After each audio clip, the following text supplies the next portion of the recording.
Hi everybody, welcome back to Sunshine Soap and Candle Company. Today I'm going to be sharing with you how to make a soap using a natural colorant. This is something I've done on my own over the years, and it's not something that I typically practice, so I thought today I would share this with you. I'm really interested to share with you this particular method, so let's get started. Alright, so in today's video, I'm going to be going over my full visual step-by-step process and tutorial. I'm going to go ahead and share this formula over on my Patreon campaign. I'll put the link in the description box below. Over on my campaign, there are hundreds of recipes and tutorials to take advantage of just at the $5 level. So not only will you be able to access this one upon sign up, you'll be able to access hundreds of recipes. I'll put the link in the description box below for you. I really hope that you'll check it out. There's so much to take advantage of in the hair care, skin care, candle making, soap making areas. It's a great way to connect with me. It's a great way to connect with other makers. We also offer coupon codes upon sign up to some of my favorite suppliers like Makesy.com and OnlineLabels.com. So if you think about it, getting a $5 or a $10 off coupon code really negates your sign up, because if you use the coupon, that means your first month or your first payment is negated by the discount that you'll be using over at Makesy or OnlineLabels.com. So it just really makes your sign up really well worth it, and I hope you'll consider joining us. Again, it's a great community. We have over 3,000 makers now over there. I think almost 4,000 makers, so I really hope that you'll consider joining. All right, so before we get started here, I just want to make sure we are suited up for safety, wearing long sleeves and gloves and safety goggles. You want to make sure your goggles have a little gasket right here to protect your eyes, because we're making cold processed soap, meaning soap from scratch, and that means we have to use lye and water. This is my lye and water solution, and lye can be very caustic in its raw form, and it can burn you. So before this turns into soap, once it's soap, there's no more lye present, but before it turns into soap, we will be working with caustic materials. You just want to make sure that you are protecting your skin and your eyes. Now, in this bucket, I have a combination of mango butter, castor oil, palm oil, coconut oil, and grapeseed oil. Now, I've purposely left out the olive oil in this recipe because I wanted to show you what that looked like as it was going into the bucket. Now, this is my olive oil, and it is infused with spirulina powder. Spirulina is a beautiful blue-green algae. It's also a very skin-loving ingredient. And I infused my oil. I'll go ahead and show you how to do that right now.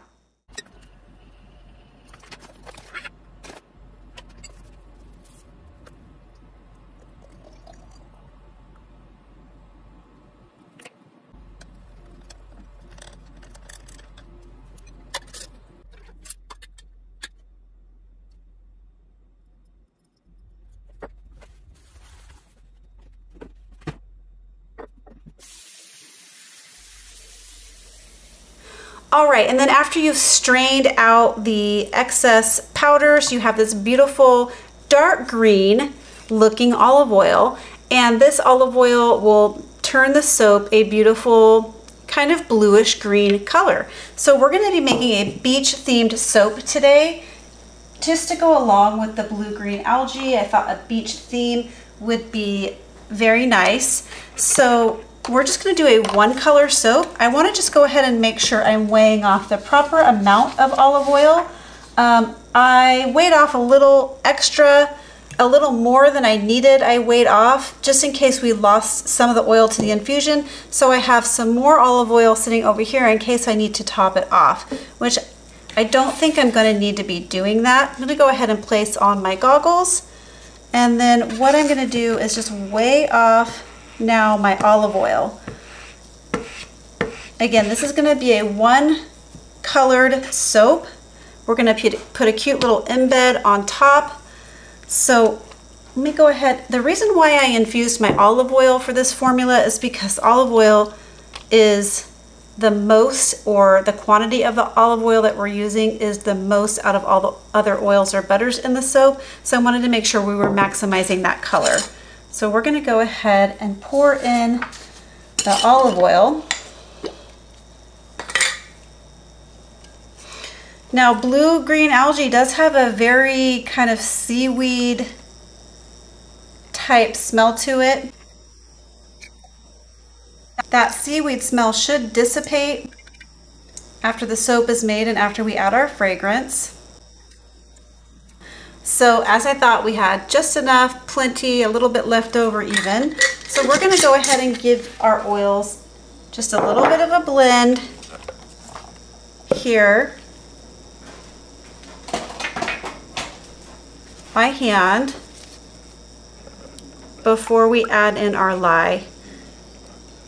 Now this is what it looks like in the moment. This will turn into a beautiful kind of bluish greenish color. I think I'm going to call this soap Big Wave, since it's just going to be all one color here. And the longer you infuse your oils with the spirulina, or the more spirulina you put into your oil, the darker it will become. So if you want something a little darker than what I'm making here, you could certainly do that just by adjusting the amount of spirulina you add to your infusion, and also how long you infuse it. All right, so we're just going to go ahead and pour in my lye solution. Let me go ahead and take a quick temperature read for you, because typically I like to make my soap at room temperature. My lye is still a little bit warm. Yeah, it's about 104 degrees, so we'll be okay. Just wanted to make sure it wasn't too hot going in.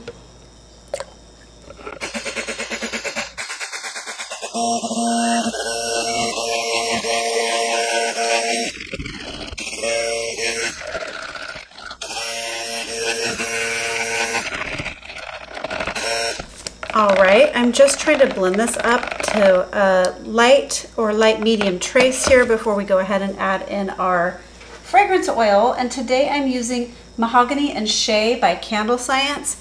Mahogany and Shea is a really nice fragrance. It's just mellow, calm. It gives me beach vibes. For some reason it gives me beach vibes, and I know that it makes soap really well, meaning it doesn't accelerate the soap batter. A lot of the beach fragrances you have to be careful with because they will accelerate trace, meaning they'll make your soap move faster than you want it to move. So sometimes I'll use things that remind me of beach-like fragrances that aren't typical beach fragrances. So this one actually gives me a beach vibe because it kind of reminds me of like suntan oil. That's what it reminds me of when I smell it.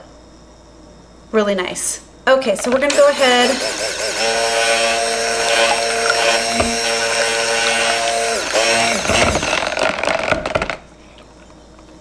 I'm gonna keep blending here until I get to a little bit more of a medium trace.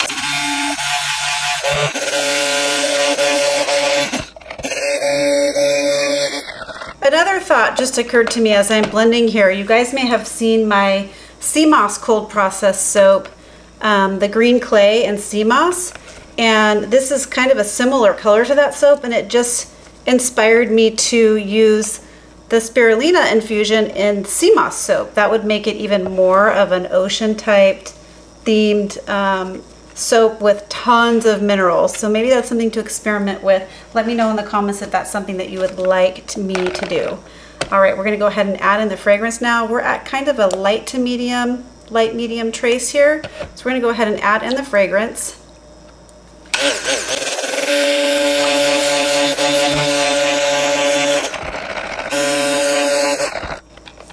All right, and we are ready to pour.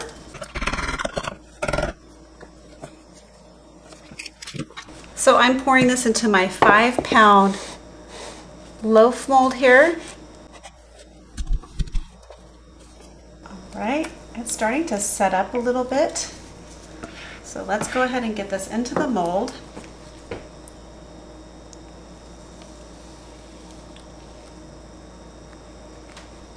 And that's just a beautiful natural light color. I'm actually really liking this color.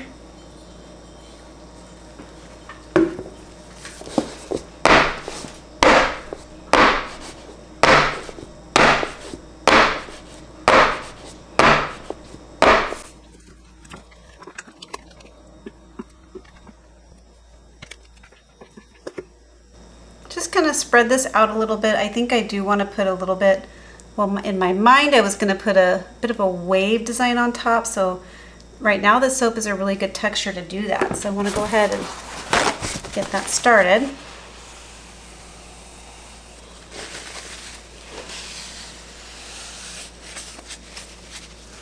Just gonna tamp it down.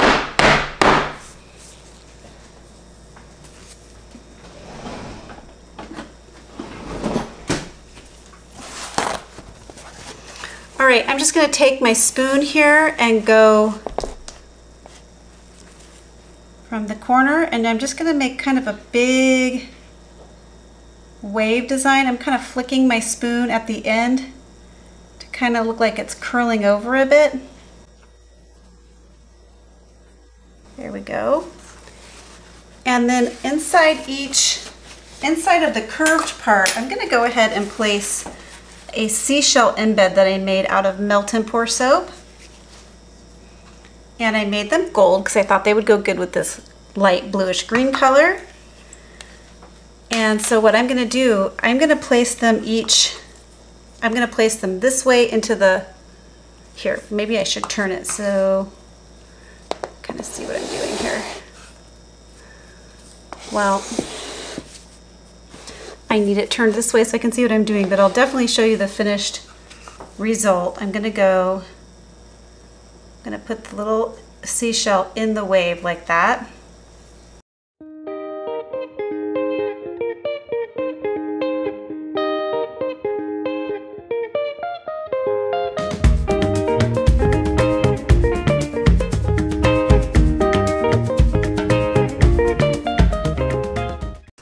I'll show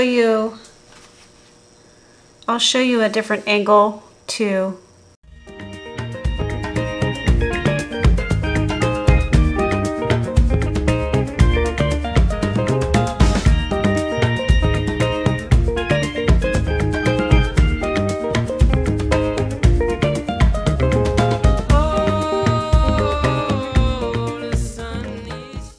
All right, the next thing we're gonna do is go ahead and top this soap with a little bit of this leftover sand I got from Santa Monica. And you guys may have seen my video where I collected the sand, sifted it, and sanitized it. And then I added a little bit of that bluish green glitter to it. And I made a soap using this last year along with seawater that I cleaned and sanitized. So we're gonna be using a little bit of this leftover. Let me go ahead and turn it so you can actually see now. I'm gonna be topping this with some leftover sand and glitter, just to give it a little bit of interest on the top. And it just makes it look, I don't know, I just love the way the real sand makes this look. It makes it look really good.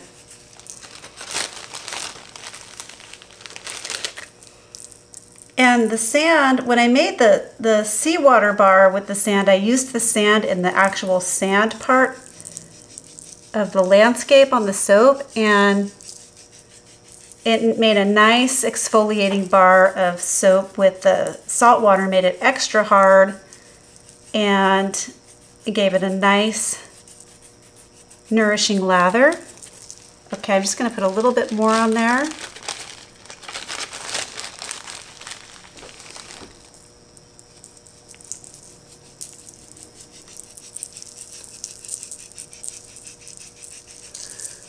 So the end result, this soap will be a little bit more bluish than what you're seeing right now. In this color, it'll be more of a bluish green when everything sets up. And this soap is setting up fairly warm. I can feel that it's gonna gel, so we'll get a nice pop of color there. Okay, after the sand, the last thing I'm gonna do is just go ahead and take my rubbing alcohol, spritz the top down, and that's gonna ensure that I don't get any soda ash on the top. It'll also help me stick that glitter and sand down a little bit better.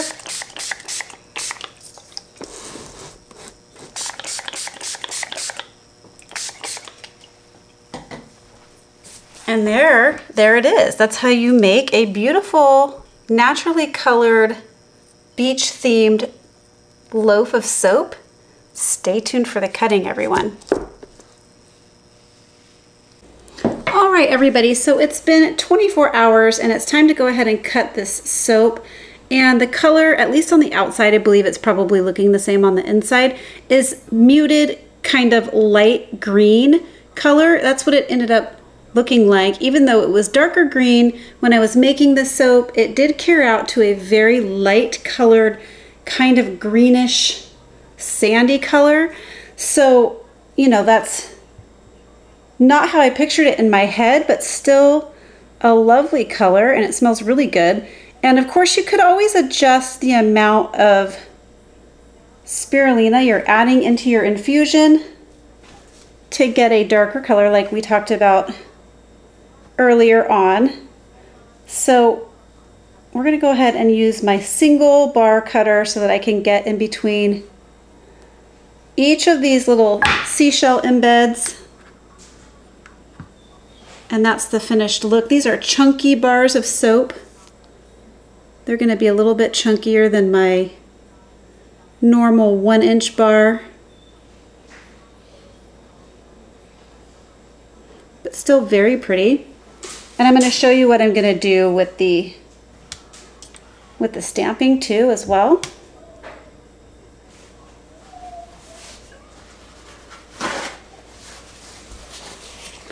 So one of my golden retrievers is extremely scared of soap cutting. I don't know why. I wonder if any of you guys have experienced the same thing. This developed for her. You can probably hear her whining in the background. She's crying right now because I'm cutting the soap and I can't let her outside. Usually she tries to go running outside and then she'll find a nice quiet space in the yard when I'm cutting soap, but I can't let her outside today because it's really, really rainy and soggy and super wet. So she's in the back of the house, probably laying down on her bed. She just tries to get away. She gets very, very nervous with the soap cutter. It's the weirdest thing. This developed probably like around 2018-ish. I don't know why. I don't know what triggered it. It's literally when I get the soap cutter out, she wants to get as far away as possible. You can probably hear her in the background crying. She really doesn't like it. So usually what I'll do when I'm done cutting and stamping is just give her a little treat and some extra love. And then she's okay, but I wish I knew why. I wish I knew how to make it better for her. I don't know why she's so scared of it. I don't know if it's the sound or the vibration. She's just not into it. Then our other golden retriever, Ruby, could care less, but then she gets a little nervous when she sees Roxy getting nervous. That makes her a little bit nervous. So then she just kind of tries to stay next to her, and it's just an interesting thing. I wish I knew what it was because we obviously do a lot of soap cutting around here. She just developed an odd fear, an irrational fear, I guess. But I guess if you think about it, all fear is a bit irrational, right? All right, so this is the beautiful top. I think the top with the sparkly sand just gives it a nice touch, and I'll show you in a minute what we're gonna do for the actual stamping part, which I've thought of a cute idea just to bring a little bit more color into it. So I'll go ahead and cut one more for you since they all look the same. And then I'll show you what we're doing for stamping.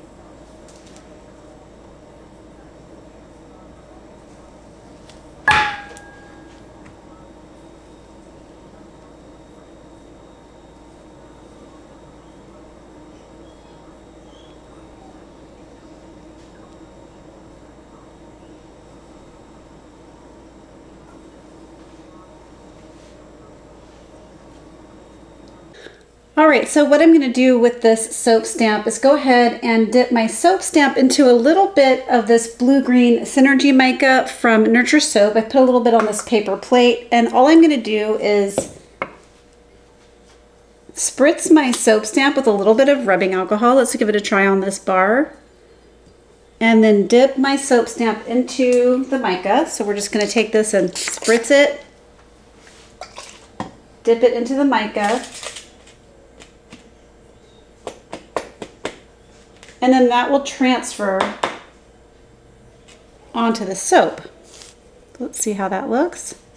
I'll just give the soap bar a little pop of color on the face of the bar. Just want to make sure we got a nice stamp there. Carefully lift, and that's beautiful. So that's what we're going to be doing, just to give it a little bit more of that blue-green color that I was going for, and it just kind of enhances the already pale green color that we have here and the blue glitter on the top. So very nice.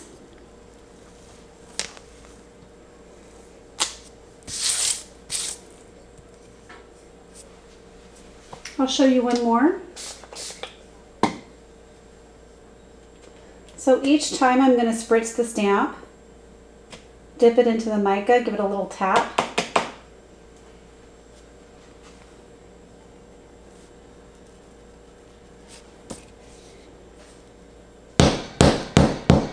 It's a nice way to kind of spruce up bars that are all one color. And there we go, everybody. That's how you make a spirulina infused bar of soap. I hope you really liked this video. If you did, don't forget to give it a thumbs up. Please leave me some comments and questions below. That really means a lot to me. Share this video with a friend, and don't forget to subscribe to my channel. All right, everybody, catch you on the next video. Keep shining. Bye.